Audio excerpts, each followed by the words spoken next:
Good. So welcome to week 4 of Who Hates the Metta Bhavana.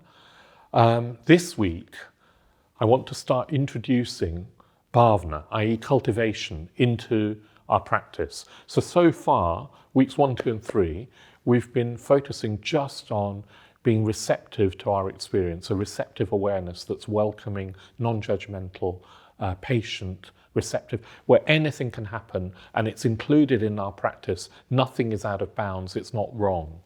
As long as, I guess, we're not dwelling in ill will and hatred. If that happens, then come out of it. But otherwise, everything's allowed.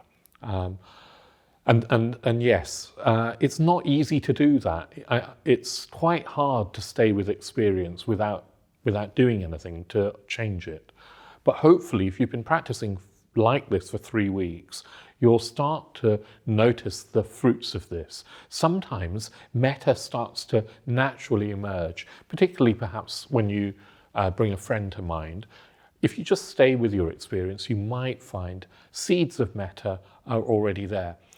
So if metta's emerging, that's great. You don't need to then do very much in order for that metta to grow. So what you could do is just turn towards the bits of your experience where you can feel metta growing, and it will grow. It's the awareness that you bring will allow it to flourish. You don't need to do anything. You don't need to strain to cultivate metta. But yes, I want to now talk a little bit more about how you cultivate it if that isn't already happening, if metta isn't already growing. Cultivation is important because metta is it's a desire, it's a volition, it's an action. Traditionally, it's karma, which is a willed action, or a sanskara, which is another word for that. So we're definitely trying to encourage loving kindness, goodwill, well-wishing. But the key is to do that without losing all that receptive awareness that we've been cultivating over the last 3 weeks, or receptive awareness that we've not been cultivating, that we've just been resting in. The key is to see if we can now bring a bit of activity to our practice without losing that.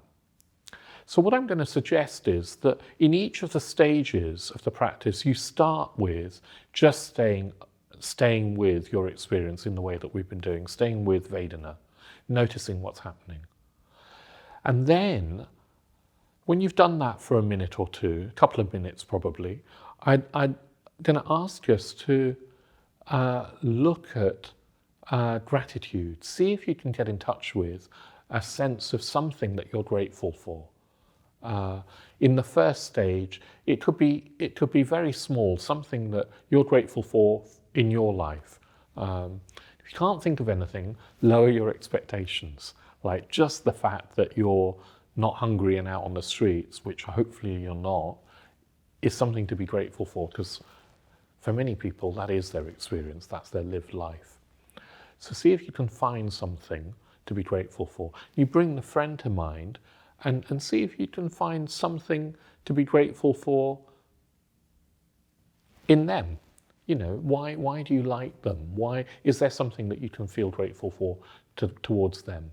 Now, it's harder with the neutral person because you don't know them. But actually, neutral people all around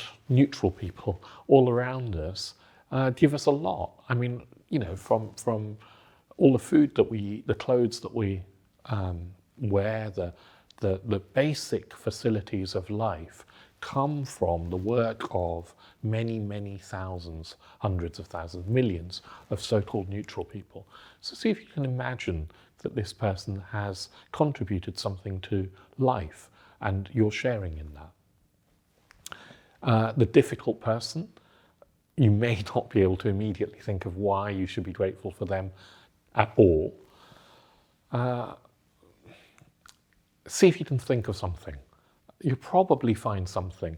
For me, I find that the people that I've found most difficult in my life have taught me a little bit more about myself.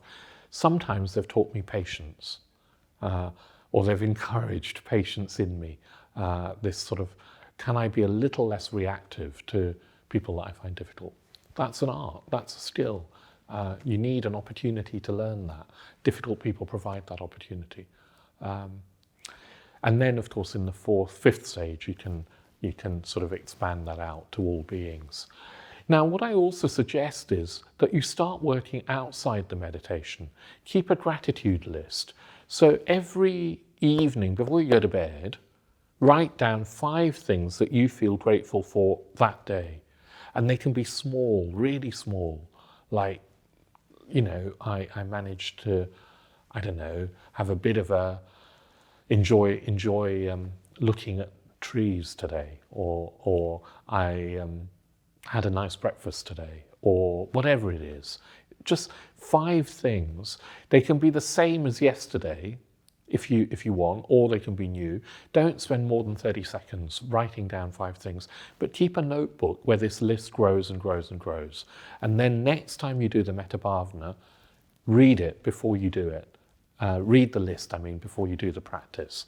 And that will help you stay in touch with gratitude, and gratitude will be a foundation for metta to naturally arise.